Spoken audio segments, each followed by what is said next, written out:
கல்யாணி எப்படி இங்கே வந்தா அப்படின்னு அவங்க யோசிக்கும்போது காலவ முனிவரோட கிளம்பணும்னு முடிவானதுக்கப்புறம் மாதவி கல்யாணியை பற்றி யோசிக்கவே இல்லை. அவங்க மறந்தே போயிட்டாங்க. இந்த நிமிஷம் வரைக்கும் கல்யாணி அவங்க ஞாபகத்திலே இல்லை.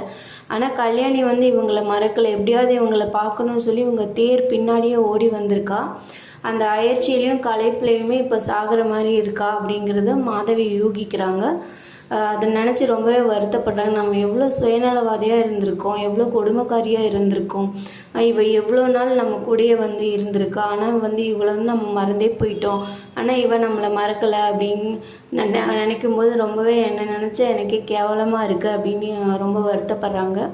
அப்போ காலவ முனிவர் வராங்க. இது என்ன மான்குட்டி அப்படின்னு கேட்குறாங்க. இவ என்னோட கல்யாணி தான். இவ வந்து இப்போ இறந்துட்டா, நானே இவளை கொன்னுட்டேன் அப்படின்னு சொல்கிறாங்க. நீயே கொன்னுட்டியா, என்ன சொல்கிற அப்படின்னு காலவ முனிவர் கேட்குறாரு. இவ வந்து எனக்காக தான்